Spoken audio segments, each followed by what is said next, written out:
fine ride, but I didn't go far. I was glad to come back in a trolley car, and that is the reason I'm here. well, what's the use of singing it when I can tell it better? You'll excuse me for wearing these goggles. You see, I just got off a motor car and I forgot to take them off. Oh, say, I must tell you about it.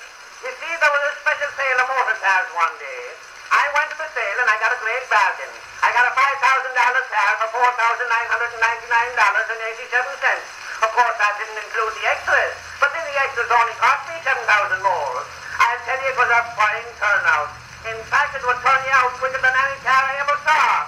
And the great thing about it was that you never had to crawl under it to fix it, because if the slightest thing went wrong with the machinery, it would turn upside down for you instantly. Then it was so easy to get at it to fix it.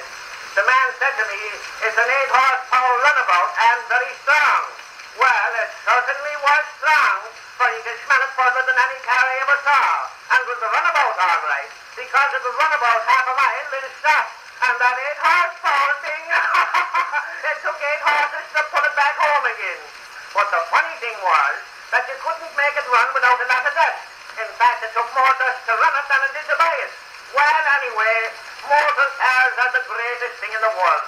Why, you don't see the poor people now that you used to see before the days of the motor car. And the reason is that half the poor people have been run over and the other half are afraid to come out.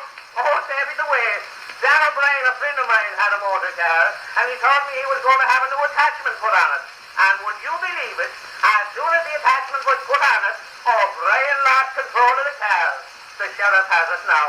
Well, sir, I could do nothing with my car, so I decided to get a chauffeur. You know, chauffeur is French for plumber.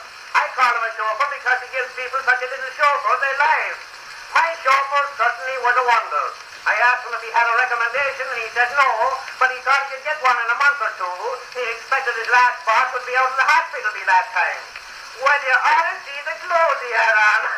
He certainly was dressed to kill, and such a disposition.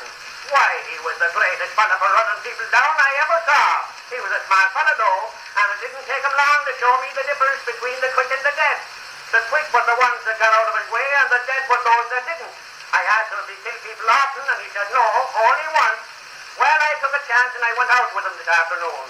We were going so fast, we were only hitting the high spots on the road, and I got scared. I said to him, say, I'd give $10 to be out of this. You'll be out in a minute, said he, and it'll cost you nothing. Why, every time that fella blew the horn for someone to get out of the way, he thought he ought to have a life-saving medal. Say, he could make that car go so fast, it took 2 people to talk about it. One to say, here she comes, and the other, there she goes.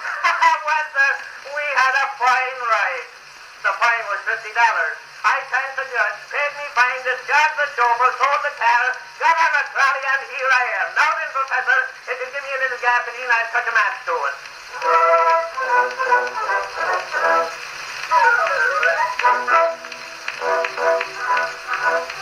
Gasoline has an awful smell, a smell that on me grows. You can always find the motor car if you'll only follow your nose. But the terrible smell of gasoline, I learned to like it last. But when I get the whiff of it, I know the danger's past.